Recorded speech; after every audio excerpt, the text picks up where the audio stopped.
Hola a todos. Les saluda Javier León, su hermano en Cristo, a todos ustedes, amigos y amigas, y hermanos en la fe. Bienvenidos una vez más a nuestro canal. En esta ocasión les tengo preparado la siguiente exposición que abordará un interesantísimo tema, intitulado «Los mayas profetizaron la existencia de teocracia triunfante». Esta fascinante cultura prehispánica, que se desarrolló en los territorios centroamericanos del sureste de México, la península del Yucatán, Guatemala y Belice, así como las partes occidentales de Honduras y El Salvador, nos ha dejado un rico y amplísimo legado arqueológico que nos habla de sus inquietantes creencias religiosas, sus costumbres, su lengua, sus tradiciones, su gastronomía, entre otras cosas. Su impresionante herencia es de gran interés para nuestro estudio, puesto que, entre otras cosas, ésta se encuentra dentro del territorio que es objeto focal de nuestra área de influencia política y religiosa. Evidentemente, y dado que este es un canal religioso, nos concentraremos solo en analizar algunos detalles sobresalientes y muy reveladores de la religión maya, que es de interés para nosotros los cristianos teócratas, tal como demostraremos a continuación. La religión maya tiene muchísimas características y elementos propios que nos llevaría buen tiempo a analizar. Desde nuestra óptica cristiana, cabe resaltar que se trata de una religión profundamente influida por los espíritus malignos. Prueba de ello son los aberrantes sacrificios humanos que realizaban para la satisfacción de estos en su brutal desprecio por la vida humana, como las decapitaciones, la extracción de corazones humanos, el asesinato de seres humanos a flechazos, conocido como asaetamiento, el destripamiento, el enterrar vivas a personas como ofrendas funerarias o el arrojarlas a cenotes, pozos de agua naturales sin fácil acceso, para que murieran ahogadas. ¿Quiere decir eso que este vídeo tratará de criticar ese tipo de acciones que los mayas de la antigüedad llevaban a cabo?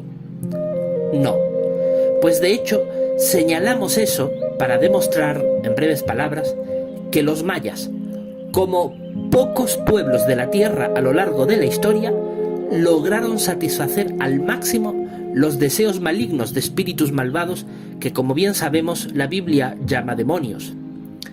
Y eso es un hecho fundamental a tener en cuenta, puesto que nosotros sabemos que los demonios, a pesar de su profunda degradación espiritual y su visión tan retorcida de las realidades terrenales y celestiales, ello no quita que a veces profieran conocimientos que no podemos pasar por alto por ser estos muy reveladores. ¿Recuerda usted que, por ejemplo, cuando Jesucristo estuvo en la tierra durante su santo ministerio, los demonios clamaron verdades espirituales que no podemos ignorar? Fíjese lo que dice a este respecto el Evangelio de Lucas, capítulo 4, versículo 41. Salían también demonios de muchos, clamando y diciendo: «Tú eres el Hijo de Dios». Pero él, reprendiéndolos, no les permitía hablar, porque sabían que él era el Cristo. Este pasaje de la Sagrada Escritura demuestra que en algunas ocasiones los demonios expresan verdades espirituales, aunque evidentemente, y tal como Cristo ahí mismo lo declaró, estos no están autorizados a expresarlas porque son seres reservados bajo cadenas sempiternas en densa oscuridad para ser juzgados en el gran día, según Judas versículo 6. Esto nos enseña que en algunos momentos específicos ellos han reconocido verdades espirituales, aunque por su condición de densa oscuridad no son capaces de reconocerlas en su plenitud, sino envueltas en halos de misterio y argumentos retorcidos, tal como es propio de su profunda condición corrupta en sentido espiritual. En alusión al texto de Lucas, anteriormente citado, es evidente que ellos afirmaron lo correcto cuando reconocieron a Jesús como el Cristo, Hijo de Dios. No debían hacerlo, puesto que, como profetizó Isaías, el ministerio de Cristo se caracterizaría por la modestia y la humildad, y no era correcto que el Mesías fuese proclamado como tal a voz en cuello ante las multitudes, y menos aún desde voces que proceden de seres condenados por Dios. Pero aún así, ellos afirmaron lo correcto en esa ocasión. Claro está que es solo la Biblia nuestra única regla de oro para saber si un conocimiento determinado, sea de donde quiera que éste venga, es verdadero o falso, puesto que la Biblia es inspirada por Dios y jamás miente, tal como lo declara 2 a Timoteo capítulo 3 versículo 16 y 1 de Juan capítulo 4 versículo 1. ¿Qué tiene que ver esto con los mayas? Pues lo cierto es que las personas de esta antigua cultura, gracias a los conocimientos que obtuvieron de su contacto directo con los demonios, elaboraron un calendario que, si lo analizamos con cuidado e imparcialidad, nos revelará datos e información que para un cristiano teócrata son ampliamente conocidos. Para nosotros está bastante claro que la abundancia de sangre humana derramada de un modo tan cruel y despreciable en los rituales religiosos mayas de la antigüedad agradaron las perturbadas mentes demoníacas, y estos en recompensa les facilitaron información que, además de caracterizar la idiosincrasia de la propia religión maya, les permitieron a estos elaborar un calendario que contiene datos que nosotros no podemos ignorar. Lógicamente, y como no puede ser de otra manera, nosotros, como cristianos teócratas, declaramos públicamente que la religión maya es falsa desde el punto de vista bíblico. No obstante, contiene datos que, si bien es cierto están envueltos en ideas falsas y retorcidas, tras dichas nebulosas de confusión y oscuridad espiritual, se reconocen verdades históricas firmemente establecidas por las Sagradas Escrituras. Por ejemplo, los mayas enseñan sobre Kukulcán, que según su papel en la creación y su estatus en el mundo espiritual, pudiera parecer que correspondiera con Jehová nuestro Dios, aunque claro está, de la boca de demonios no pueden salir claras verdades puras y transparentes, sino que lo envuelven en ideas retorcidas, pues lo describen como un Dios sediento de sangre y que demanda sacrificios humanos de manera insaciable, lo cual no es otra cosa que la descripción vívida de la personalidad trastornada y desquiciante de Satanás, quien envidia la posición majestuosa de Jehová y trata de ponerse inútilmente en su lugar. De hecho, Kukulcán significa serpiente emplumada, lo que nos recuerda al rol de Satanás como la serpiente original, el instrumento que él usó para engañar a Eva en el jardín de Edén, y es llamativo que lo describa como emplumada, lo que nos recuerda que era un ser volador quien en realidad manipuló a la serpiente, es decir, el espíritu rebelde llamado Satanás el Diablo. Lo curioso es que a Kukulcán se le describe en su papel creador, junto a Tepeu, que pareciera ser su obrero maestro, una descripción muy acertada del rol que desempeñó Cristo en la creación del mundo. Pero llama mucho más la atención la identidad del dios maya Huracán, que es descrito en la mitología como un dios semejante a tormenta, lo que nos recuerda a la función del Espíritu Santo en la creación del mundo, la fuerza activa, invisible del Todopoderoso, que cual dedo suyo operaba el poder necesario para crear las cosas, bajo la colaboración de Cristo. La mitología maya afirma, textualmente, que mientras Huracán realiza el proceso creativo, Tepeu y Kukulcán lo dirigen.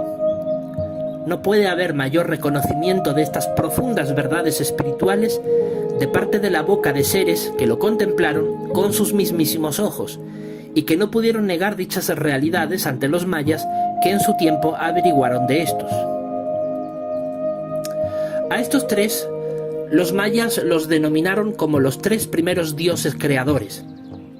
Tras ellos se describen a otros seres espirituales que en esta exposición no vamos a describir por falta de tiempo. Tan solo los detalles hasta ahora descritos nos demuestran que la cultura maya sobresale en cuestiones espirituales a otras culturas por el conocimiento que nos legaron.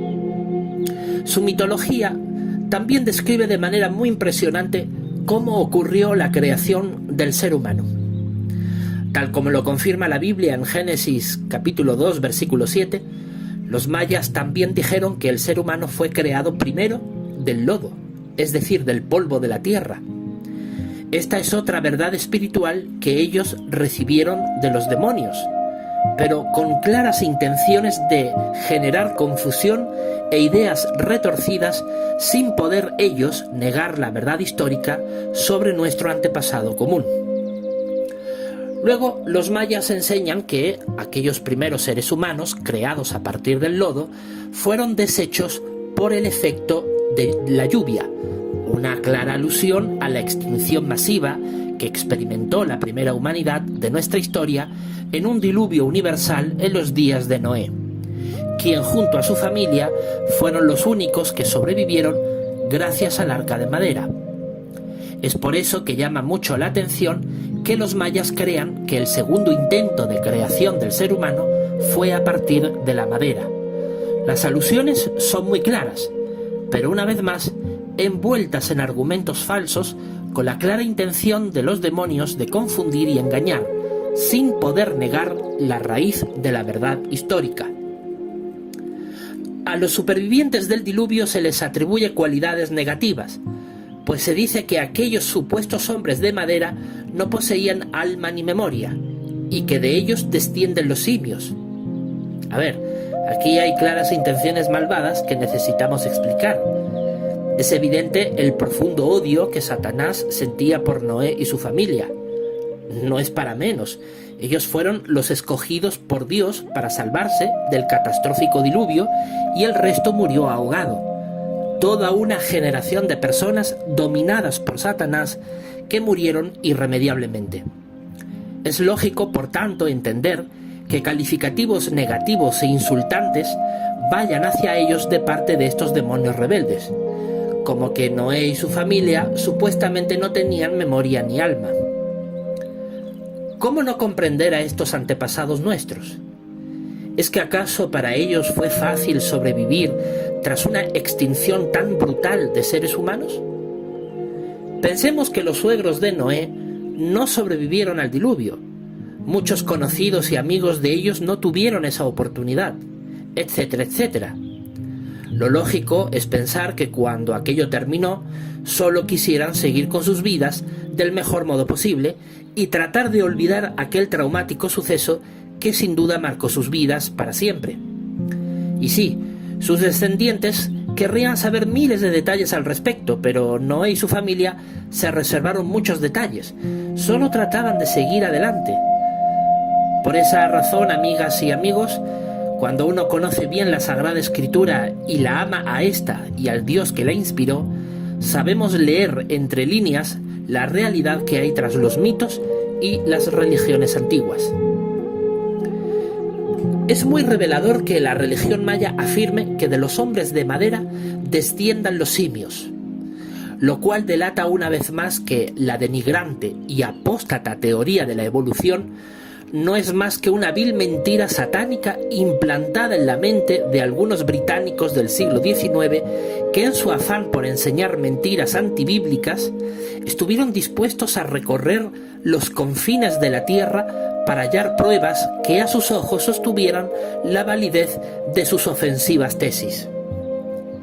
La teoría evolutiva que afirma que el ser humano procede de seres semejantes a simios tiene clara connotación demoníaca, y la religión maya así lo confirma. No es otra cosa que un insulto muy grave y muy ofensivo contra Noé y su familia, los hombres de madera, los que antecedieron a los simios. Pero los demonios tienen ciertas características que los hacen inconfundibles. Aunque se les llene la boca de mentiras, si las analizamos bien, entre estas se encuentran ciertas verdades espirituales innegables que ellos no pueden obviar. La religión maya termina por confesar que el tercer y último intento de creación del ser humano por parte de los dioses se tradujo en la formación de seres humanos hechos a partir del maíz. Esto nos recuerda que apenas 100 años después del diluvio, la humanidad por entonces aún coexistía como una sola sociedad unida, que fue esparcida por toda la tierra tras la confusión de idiomas que ocurrió en la torre que construyeron en Babel, el origen de la civilización antigua de nuestra actual humanidad, que es la que desarrolló la agricultura tal como la conocemos y de la cual los mayas aprendieron. Sabemos que los pueblos americanos de la antigüedad, que muy probablemente descendieron de Sem, como los mayas, aprendieron a dominar especies florales para su propia alimentación, como el maíz, cereal tan típico de las Américas. Y está claro que ellos son descendientes de ese linaje humano de la civilización agrícola que se originó en Mesopotamia. Lo curioso es que la mitología maya reconoce que este tipo de seres humanos, el tercer intento como ellos lo llaman, son los que actualmente existen. Y además, el mito maya reconoce que estos fueron castigados por los dioses con una neblina que contrarrestaba su grandeza. Una forma curiosa de describir la condición de imperfección y pecado del ser humano actual. Por supuesto, nosotros, los cristianos teócratas, reconocemos que existen multitud de mitos de religiones antiguas que ofrecen sus propios relatos sobre la creación del mundo y del ser humano. Y no siempre es fácil distinguir la verdad de la mentira entre tantos argumentos variopintos. Pero en el caso maya, tal como nos convoca esta exposición, lo hemos hecho del mejor modo posible según nuestra perspicacia bajo la guía del Espíritu Santo. Ahora bien, es totalmente cierto que necesitábamos hacer alusión a todos estos detalles hasta aquí expuestos para demostrar con claridad que el mito maya sobre la creación contiene elementos muy similares a los descritos por la Biblia sobre ese asunto. Pero como es de conocimiento público, los mayas desaparecieron como civilización organizada para cuando llegaron los españoles en el siglo XVI de nuestra era, quienes traían consigo la cultura judeocristiana con el relato bíblico de la creación. Es evidente, por tanto, que no fueron los españoles quienes influyeron en la construcción del mito maya, pues este ya existía miles de años antes de que los españoles conquistaran Centroamérica. Es lógico concluir, por tanto, que dichos mitos fueron el resultado, por un lado, de tradiciones orales del conocimiento y el saber de sus antepasados, transmitidos de generación a generación desde los días de la Torre de Babel, y por otro lado, de información transmitida por los demonios a través de sus sangrientos rituales religiosos. Sobra decir en esta ocasión que tal como los israelitas fueron usados por Dios como pueblo suyo para poner fin a los aberrantes sacrificios humanos llevados a cabo por los cananeos, también Dios se valió de los españoles, entre quienes se encontraban algunos cristianos verdaderos, que son pueblo de Dios en nuestra era, para poner fin a las prácticas religiosas inhumanas de los mayas.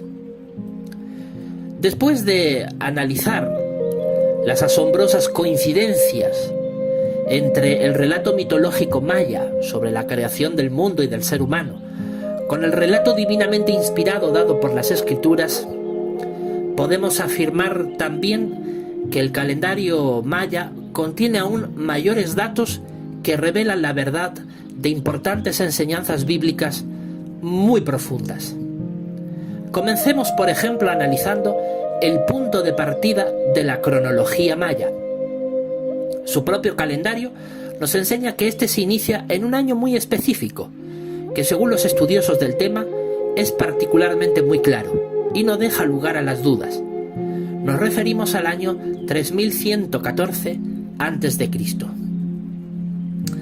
Según observamos en esta gráfica, aquel año indicado por los mayas como el inicio de su propio calendario no es de ningún modo cualquier año. Evidentemente, usted sabe que está reproduciendo este vídeo que pertenece a este canal de YouTube, Cristianos Teócratas, y por lo tanto la base de nuestra fe y creencias religiosas es la Biblia. Es por esa razón que todo lo que aquí proyectamos está basado en esta sagrada palabra de Dios. Pues bien, Aquí ustedes pueden observar con bastante exactitud las 11 generaciones de seres humanos que, según el Génesis, existieron entre la creación de Adán y la llegada del diluvio en los días de Noé. Los datos cronológicos aquí expuestos están basados estrictamente en la Biblia. Entre ambos acontecimientos existen 1656 años. Aunque el año fijado como el inicio por el calendario maya, el 3114 a.C., no es el año exacto que marcaría, por decirlo así, el ecuador de aquella época de la primera humanidad, se acerca notoriamente a este. El año que parte por la mitad de aquel periodo de la historia sería el 3198 a.C., pero el fijado por el calendario maya se adelanta apenas 84 años a esta fecha. Este dato lo señalo únicamente a modo de curiosidad, pero no deja de ser muy llamativo que el 3114 a.C. esté básicamente anclado en la mitad de aquel período de la historia humana antediluviana. Lo verdaderamente sobresaliente a destacar en este año es que, si ustedes observan bien el gráfico, fue un año particularmente importante en aquella época. ¿Y por qué? Porque fue precisamente en ese año, además de los años que rodean cercanamente a esa fecha señalada por los mayas, como el año en el que 9 de las 11 generaciones antediluvianas coexistieron al mismo tiempo. En aquel año, Adán aún continuaba vivo, sí, el hombre creado a partir del lodo, y su tataranieto, sí, 5 veces tátara, en este caso Lamec, llegó a nacer. Esto demuestra que aquel año fue en el que probablemente comenzó a crecer como nunca antes el número poblacional humano de entonces, y en el que como nunca antes tantas generaciones humanas coexistían entre ellas al mismo tiempo. Estamos hablando de la época que, según el mito maya, correspondía a la existencia del primer intento de los dioses de crear seres humanos, los creados a partir del lodo. Eso demuestra que tanto la Biblia como el relato maya coinciden ambos en que fue en aquella época cuando la primera humanidad comenzó a existir. De hecho, si lo pensamos bien, una cosa es hablar sobre los primeros seres humanos, Adán y Eva, y otra muy distinta es hablar a partir de su descendencia, que se va generando una sociedad humana numéricamente mayor hasta el grado de calificarla como humanidad. Así que efectivamente, el 3114 a.C. es un año exacto que los mayas dedujeron y en el que efectivamente en ese entonces ya existía una sociedad humana ampliamente establecida. Y no era una sociedad humana idílica, perfecta o donde todo fluyera y funcionara bien. En realidad, para aquel año, la sociedad humana ya padecía de problemas y dificultades que no son ajenas a las de cualquier otra sociedad humana que hayamos conocido. Cabe resaltar que en aquel año trascendental en la cronología maya, el profeta Enoc ya contaba con 290 años de edad, y muy probablemente fue en aquel año cuando él anunció el famoso juicio divino descrito en Judas, versículos 14 y 15. Por otro lado, Génesis capítulo 5, versículos 21 al 24, nos muestra que Enoc vivió solo 365 años, puesto que Dios lo tomó. Leer la profecía que él pronunció en la carta de Judas demuestra que fueron palabras de juicio muy severas contra las personas que actuaban con maldad en sus días, y es lógico concluir que dichas palabras le sentaron muy mal a quienes las escucharon, y eso sin duda alguna alimentó el odio que le tenían a Enoc. Las escrituras nos muestran que Enoc fue un hombre que la mayor parte de su vida anduvo con Dios, en el sentido de que fue un hombre que demostró por acciones y palabras que amaba a Jehová Dios y deseaba actuar tal como Él nos dicta en nuestra conciencia, con buenas obras, sin hacer mal a nadie. Probablemente su buena conducta se tradujo en buenas acciones para todos aquellos que lo conocieron. Pero sin duda alguna, la maldad en sus días ya había escalado lo suficiente como para que Jehová diera un aviso a través de él, de que traería juicio por todo lo que estaba pasando en aquella sociedad humana prediluviana. Está claro que Enoc pronunció el juicio divinamente inspirado durante las últimas décadas de su vida, y que no fue solamente una vez que lo emitió. Probablemente la primera reacción de quienes le escucharon por primera vez fuera de incredulidad, asombro o incluso burla. Pero sin duda alguna, una vez que ese mensaje se volvió repetitivo, constante, firme y con tono de denuncia contra quienes en verdad actuaban con maldad, fue un tormento insoportable. Con el tiempo, es lógico pensar que sus oyentes le cogerían odio y buscaran la manera de matarlo. Es más que seguro que no lo intentaron ni una ni dos veces, sino muchas. Y también está claro que Jehová Dios de todas esas veces lo libró. Pero sin duda alguna llegó un momento en el que Jehová vio que la cantidad de enemigos que tenía eran demasiados, y que lo mejor era tomarlo, es decir, transferirlo de la vida a la muerte sin que él se diera cuenta, para evitarle el sufrimiento de una muerte atroz. Esto evidencia cuánto lo odiaban sus enemigos. Según Hebreos capítulo 11 versículo 5, su cuerpo fue desaparecido por Dios, pero antes de eso, él se encargó de hacerle saber a Enoc que contaba con su aprobación. Realmente fue un suceso impactante y muy sobresaliente en aquella época. El calendario maya, por lo tanto, comienza a contarse desde los últimos 75 años de vida del profeta Enoc. Esto no es de ningún modo casualidad. Evidentemente, fueron los años más cruciales de la vida del profeta y dejaron huella en millares de personas que lo conocieron y fueron testigos oculares de su santo ministerio.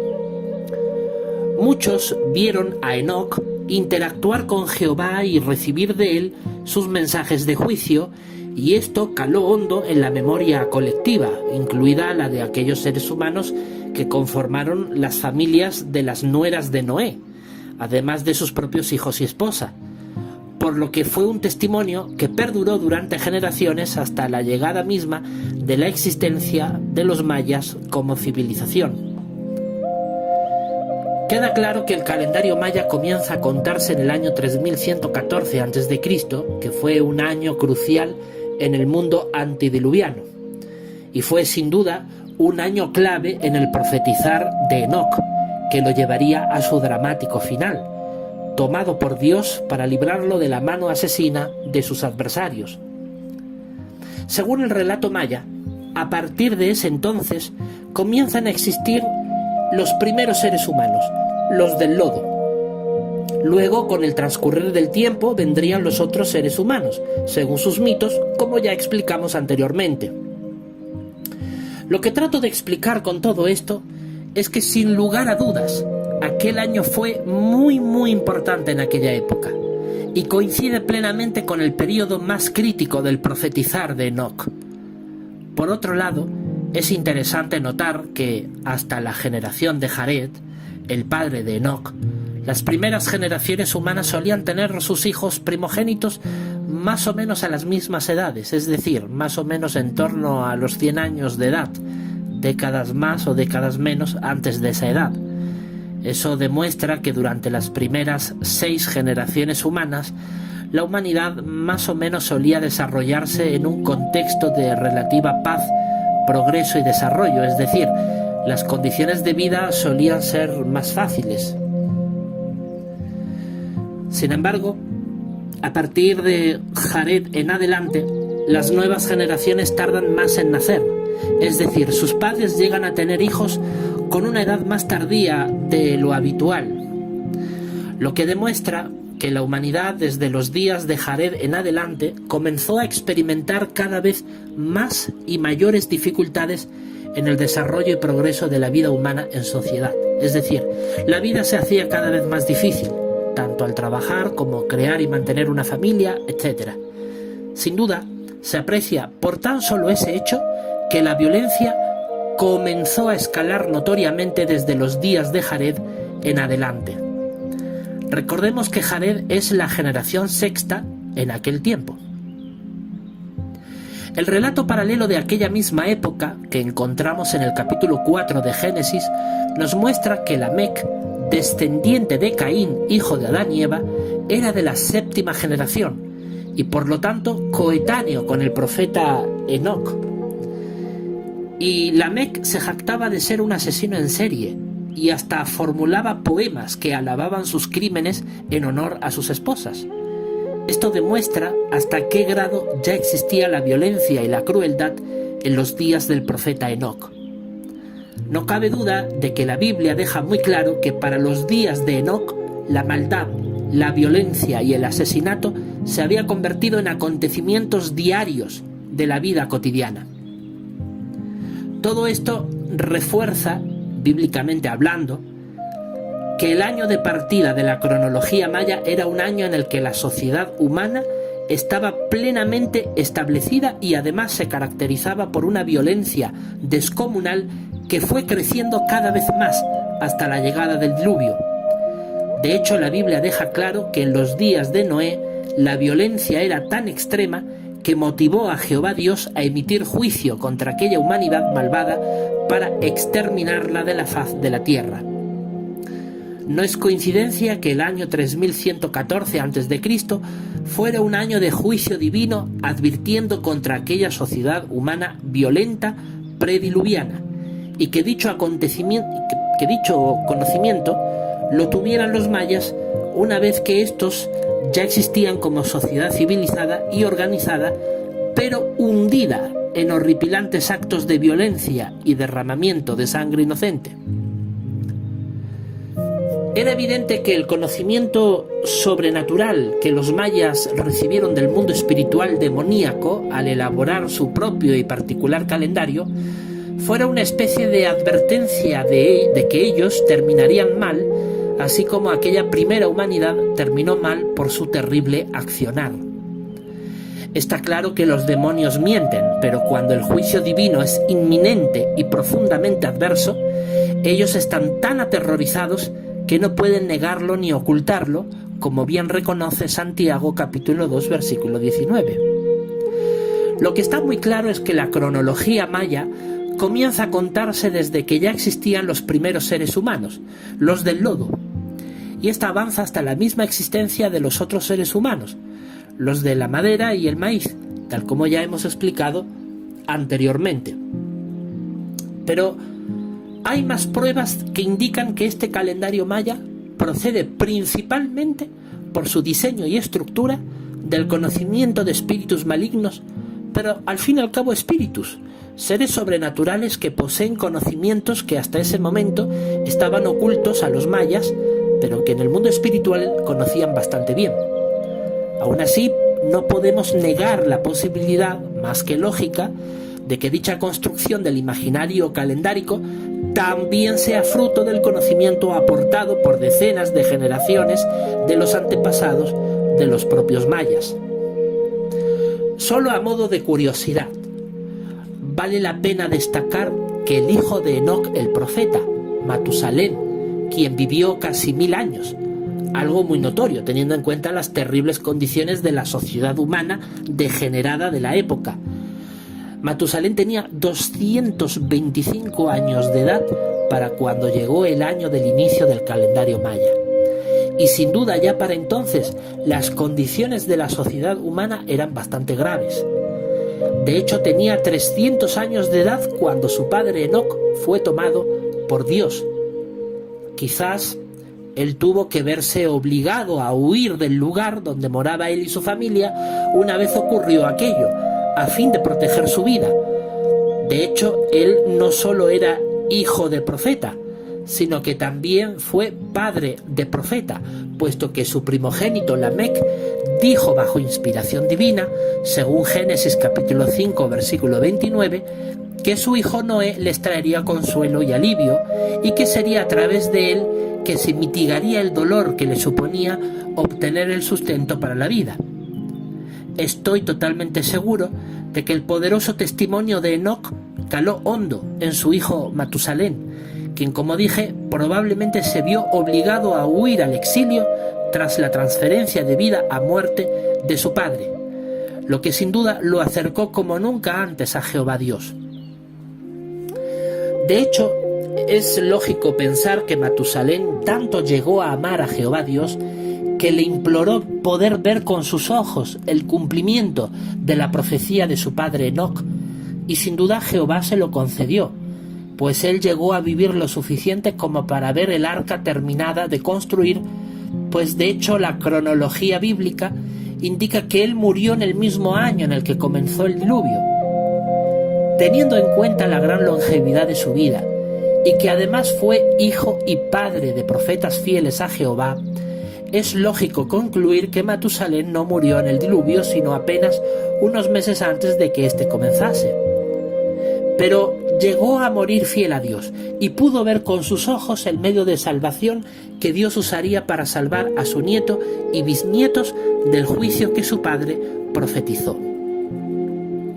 Llama muchísimo la atención que Lamec, su hijo, el padre de Noé, apenas muriera 5 años antes de llegar el diluvio. Eso nos hace mucho en qué pensar. Recordemos que Lamec murió con solo 777 años, cuando la esperanza de vida promedio de la época superaba los 900 años de edad. Él era profeta de Jehová, profetizó acerca del rol consolador que ejercería su hijo Noé, y vio con sus ojos la construcción del arca. Era el propio padre de Noé. Si Jehová le inspiró para dar profecía, es claro indicativo de que Lamec era hombre justo y amado por Jehová. Todo parece indicar que su repentina muerte a una edad no común para la época muestra que fue asesinado por sus enemigos, los mismos que se la tenían jurada contra su abuelo Enoc, a quien intentaron matar, pero no pudieron. Lo cierto es que Jehová no siempre ha librado de una muerte horrible a sus fieles profetas.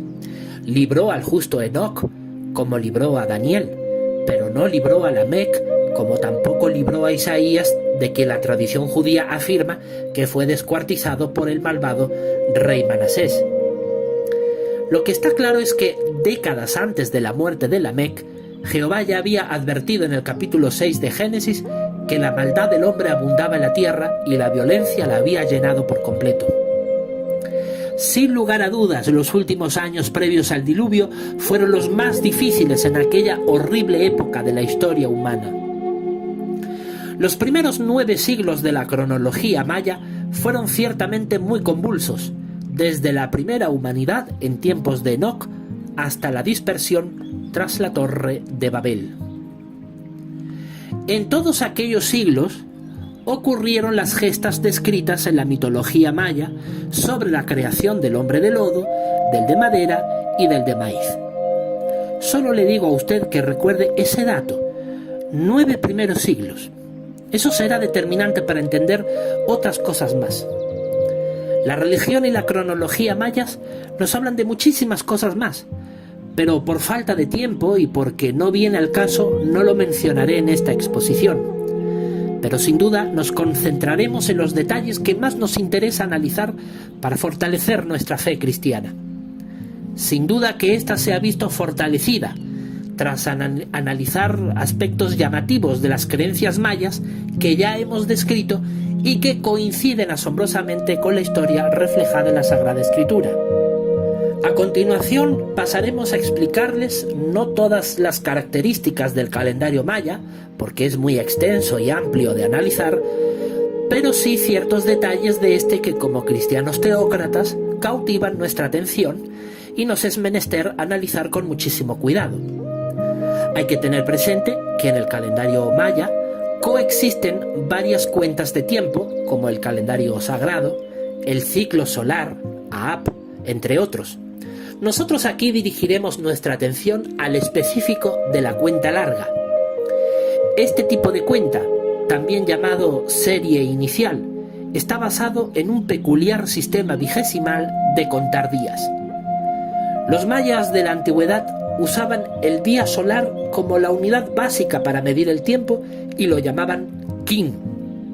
Usando múltiplos de esta unidad, en base al sistema vigesimal, designaron diferentes lapsos de tiempo en esta cuenta en concreto.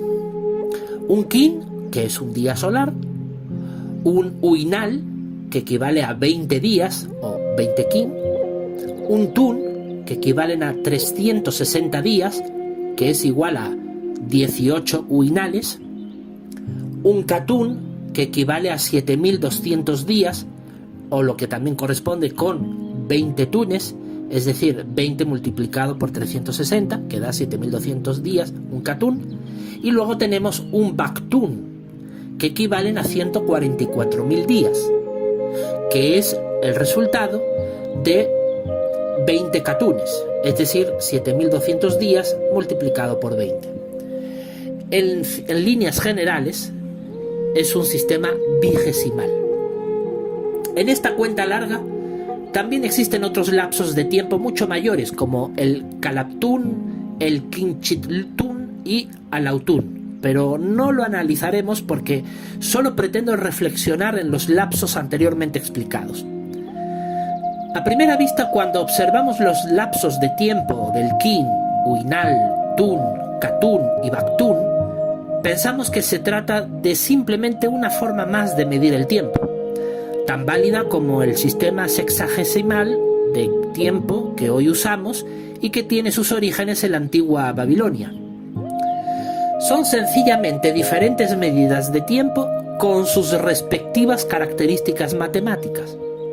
Pero sí, ya sé que estaréis pensando, los cristianos teócratas creemos, al igual que los testigos de Jehová lo enseñaron por décadas, que solo 144.000 cristianos escogidos y ungidos por Dios heredarán el reino celestial. Y es por eso que hoy estamos abordando esta cuestión, porque esa cifra de 144.000 aparece en esta cuenta larga del calendario maya. Y sí, estáis en lo correcto. Es justamente por esa razón, y por otras más, que veo conveniente abordar este importantísimo tema. Pensemos en lo siguiente.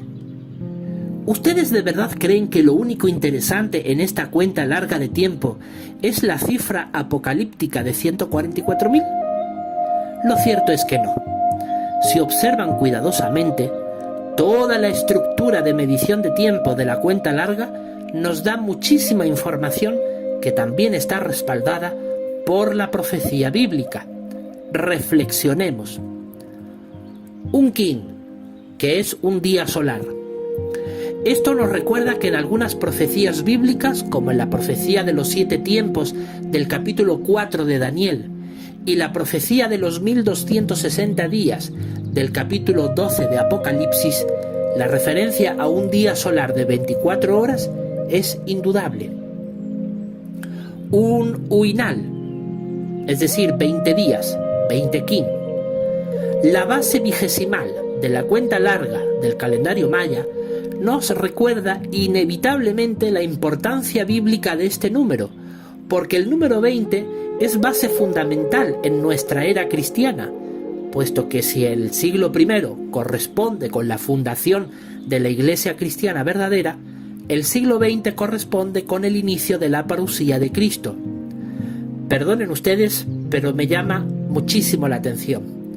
Fue en el siglo XX cuando terminaron los 7 tiempos del capítulo 4 de Daniel, es decir, en 1914. Un tun, que como dijimos antes equivalen a 360 días, o lo que es lo mismo, 18 uinales. Es decir, 20 por 18, 360. Esto nos recuerda que en tiempos bíblicos el lapso de tiempo que se usaba para medir un año correspondía con el de 360 días, es decir, un año lunar. Esta específica medición de tiempo es la usada para interpretar la profecía de los 7 tiempos del capítulo 4 de Daniel.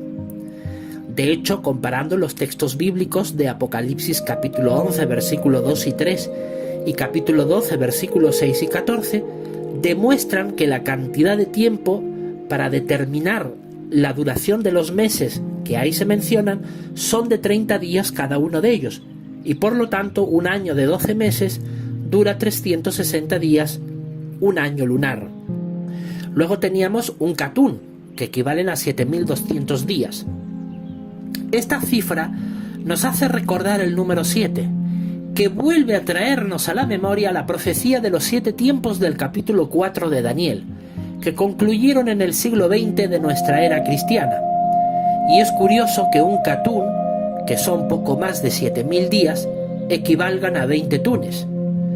Como dijimos al comienzo de esta exposición, verdades espirituales envueltas en datos inexactos que tratan de confundir sin poder negar la evidencia de la realidad.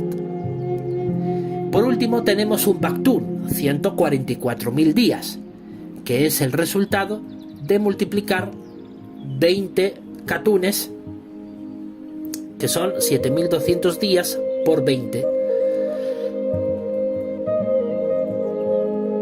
Esta cifra no hace falta ni que yo diga que nos hace recordar. Apocalipsis capítulo 5, versículo 9 y 10, capítulo 7, versículo 4, capítulo 14, versículo del 1 al 5, y Gálatas capítulo 6, versículo 16, deja claro que los que componen el Israel de Dios son 144.000 cristianos ungidos, escogidos y sellados por Dios para reinar con Cristo en los cielos. Por supuesto, los mayas de la antigüedad no estaban pensando en este tipo de reflexiones que yo he hecho ahora cuando elaboraron su calendario, y específicamente su cuenta larga. Pero ello no impide que el diseño de la estructura matemática que da forma a dicha cuenta se origine de un conocimiento sobrenatural procedente del mundo espiritual demoníaco, como un aviso claro de que los tiempos de la era cristiana dependían de que en la tierra se alcanzara, durante el transcurso de 20 siglos, la cifra de 144.000 cristianos ungidos fieles a Dios. El hecho de que los mayas elaboraran esa cuenta con esas características tan peculiares no lo hicieran pensando y ni mucho menos entendiendo estas verdades espirituales tan profundas, no quita que esa cuenta larga denote toda esta interesantísima reflexión. Recordemos que a Daniel el profeta le pasó algo similar. Leemos en Daniel capítulo 12, versículos 8 y 9 lo siguiente: Ahora bien, en cuanto a mí, oí pero no pude entender. Así que dije: oh mi Señor, ¿qué será la parte final de estas cosas? Y él pasó a decir: anda, Daniel, porque las palabras quedan secretas y selladas hasta el tiempo del fin. Esto nos demuestra que incluso profetas del Dios verdadero de tiempos antiguos no entendieron muchas de las profecías que ellos mismos escribieron bajo inspiración, pero aún así fueron profecías verdaderas. Del mismo modo, no toda enseñanza que hallamos en la sociedad humana en general, aún desde tiempos pasados, es incorrecta, pues si la analizamos cuidadosamente bajo el filtro infalible de las Sagradas Escrituras, podremos darnos cuenta de cuáles son correctas y cuáles no, y cuáles están envueltas en mentiras, aunque en el fondo no pueden negar verdades firmemente establecidas por la palabra de Dios. Esto mismo sucede con la mitología maya y su peculiar calendario, específicamente la cuenta larga ya analizada. Es evidente, y podemos afirmarlo con alta voz, sin miedo a reproche alguno de parte de los burlones, que los mayas, sin saberlo, dejaron claro a través de su mito religioso del origen de la creación del mundo y del ser humano que el relato del Génesis es del todo cierto, y que además su cuenta larga nos confirma que los espíritus malvados son conscientes de que en esta era cristiana el tiempo se determina por la recolección de todos y cada uno de los miembros de los 144.000 cristianos ungidos. Recolección que todo indica se extiende por unos 20 siglos, desde el año 33 de nuestra era hasta el año 2033 de nuestra era, según así parece. Y también nos enseña que el número 20 tiene clara alusión al siglo XX de nuestra era, pues es en ese siglo cuando culminan los 7 tiempos proféticos en 1914, año del inicio de la parusía, que es el último período para la recolección del trigo simbólico de los cristianos ungidos verdaderos. Usted puede optar por tomar en consideración esta interesantísima reflexión o bien puede rechazarla argumentando que son simples coincidencias matemáticas que no guardan ningún tipo de conexión entre el relato bíblico y el relato maya. Bien, pues ese es su derecho. Solo reflexione en este último punto. En la cosmología maya y su peculiar concepción del tiempo, el número 9 es fundamental para ellos, un número que representa a los llamados 9 señores del tiempo según su mitología. Tan importante era para ellos que lo reflejaron arquitectónicamente en el número de escalones del templo maya de las inscripciones en Palenque, que conduce a la tumba de un rey maya llamado Kinich Hanaab Pakal. Recuerde que transcurrieron 9 siglos aproximadamente entre la existencia del hombre de lodo, el hombre de madera y el hombre de maíz según el mito maya, como dijimos anteriormente. Ahí dijimos que recordara esa cifra, y no solo porque pasaron 9 siglos entre aquellos acontecimientos según la cronología bíblica, sino porque según la historia maya, fue en el siglo IX de nuestra era cristiana cuando la civilización maya comenzó a desplomarse. Por esa razón, cuando llegaron los españoles en el siglo XVI, la gran mayoría de las ciudades mayas estaban deshabitadas y en ruinas. ¿Casualidad? No lo creo. Es evidente que los espíritus advirtieron a los mayas, a través de la construcción de dicho calendario, que el número 9 era el final de su existencia, puesto que esa era la cifra que atribuían a los dioses que manejaban los tiempos, y era el número de escalones que te conducían hasta la tumba de un importante rey. La tumba es el final de la vida, eso está claro. El número 9 demostró en su cumplimiento histórico que correspondió con el siglo IX de nuestra era, cuando efectivamente esta civilización se desplomó. No está mal meditar en todas estas interesantísimas reflexiones, más aún cuando los hechos históricos y la evidencia bíblica así lo confirman. Lo cierto es que estas reflexiones que acabo de compartirles, personalmente pienso que son correctas. Es por eso que decidí exponerlas. Ahora bien, cada quien puede libremente optar por creer lo que mejor considere.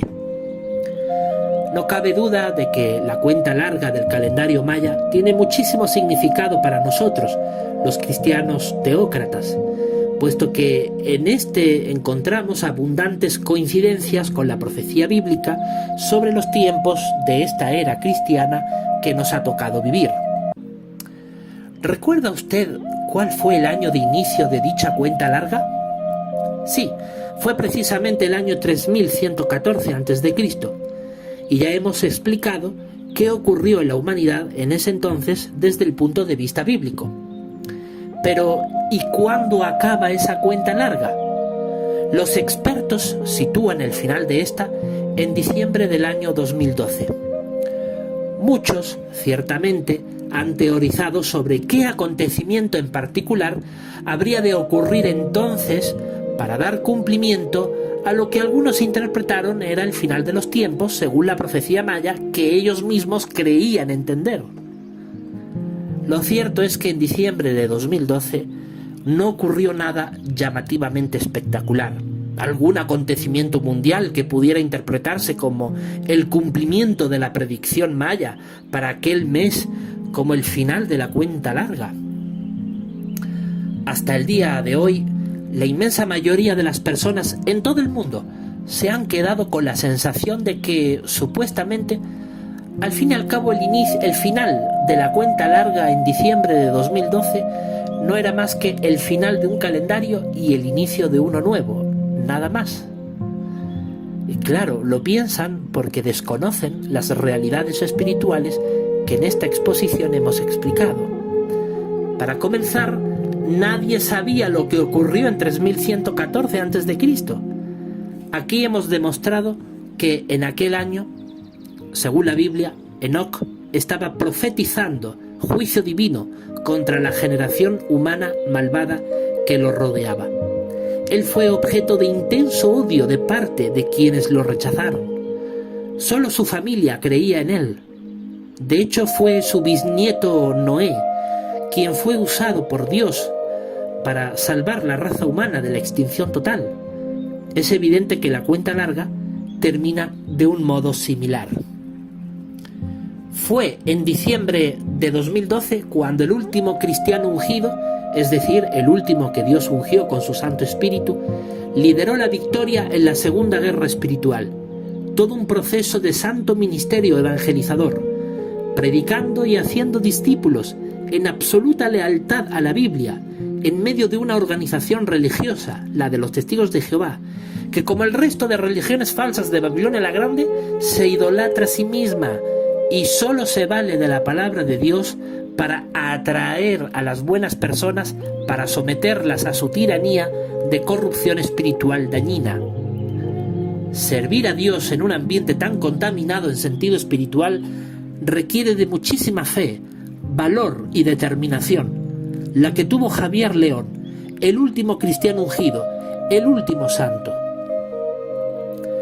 Aunque la Segunda Guerra Espiritual terminó oficialmente el 15 de octubre de 2012, fue en diciembre de aquel año cuando de manera sobresaliente se consolidó la victoria al confirmar la sede nacional de los Testigos de Jehová de Perú a través del superintendente viajante de la congregación local, que Javier León podía continuar victorioso en su servicio sagrado en calidad de precursor regular y siervo ministerial, a pesar de que dichas funciones las llevó a cabo en lealtad exclusiva a la Biblia y no a la organización religiosa de la que aún formaba parte.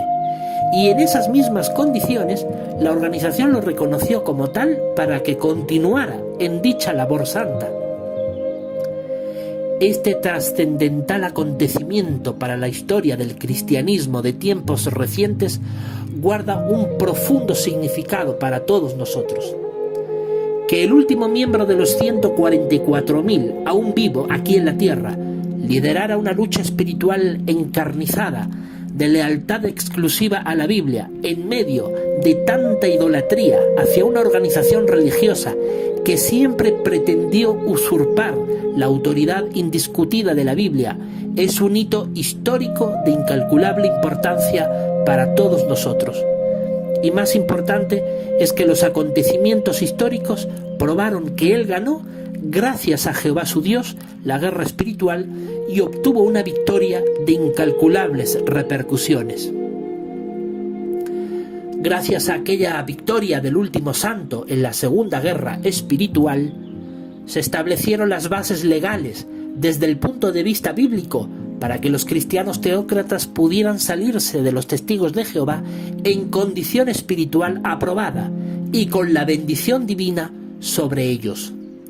No cabe la menor duda que Jehová siempre bendecirá a aquellos cristianos que sean íntegramente leales a la Biblia antes que a la agrupación religiosa a la que pertenezcan. Y Jehová demostró que bendijo a Javier León y su grupito de cristianos teócratas fieles y verdaderos. Mientras que en el año 3114 a.C., Enoc profetizaba victorioso sobre sus adversarios y sobre quienes le odiaban por ser él leal a la palabra que Jehová le revelaba para advertirles de sus malvadas acciones, en el año 2012 después de Cristo, Jehová bendijo con la victoria en la Segunda Guerra Espiritual al último santo por demostrar durante 7 años fiel integridad, de celosa adoración pura, en medio de tantas dificultades, adversidades y cruel oposición de quienes afirmaban hipócritamente ser sus hermanos espirituales, los cuales no dudaron en difamarlo y en levantarle injuriosas acusaciones falsas para tratar de frenar y detener su santo ministerio. Sus enemigos fracasaron, tal como fracasaron los enemigos del justo Enoc. A Enoc intentaron matarlo, pero no pudieron porque Dios lo tomó. A Javier León intentaron silenciarlo, pero no pudieron porque Jehová le dio victorioso triunfo en el año 2012 y desde entonces sus adversarios no han podido cerrarle la boca ni mucho menos detener el cisma, que ya es una realidad dentro de los testigos de Jehová. Los cristianos teócratas se han salido de entre ellos y continúan haciéndolo, dejando atrás a los fanáticos idólatras del cuerpo gobernante para unirse junto al último santo en gozosa adoración pura a Jehová nuestro Dios a través únicamente de su palabra, la Biblia, y de su Hijo Jesucristo. Ciertamente en Javier León y su grupito de verdaderos cristianos teócratas se cumplen las palabras de Isaías capítulo 54, versículo 17, que dice: «Sea cual sea el arma que se forme contra ti, no tendrá éxito, y sea cual sea la lengua que se levante contra ti en el juicio, la condenarás. Esta es la posesión hereditaria de los siervos de Jehová, y su justicia proviene de mí, es la expresión de Jehová». Hoy, a los testigos de Jehová, y especialmente a sus líderes terroristas, solo les queda crujir sus dientes cual fariseos atribulados ante la impotencia de no poder hacer nada por impedir los juicios de fuego que los devora y que sale precisamente de la boca de los verdaderos cristianos teócratas en cumplimiento de Apocalipsis capítulo 11 versículo 5.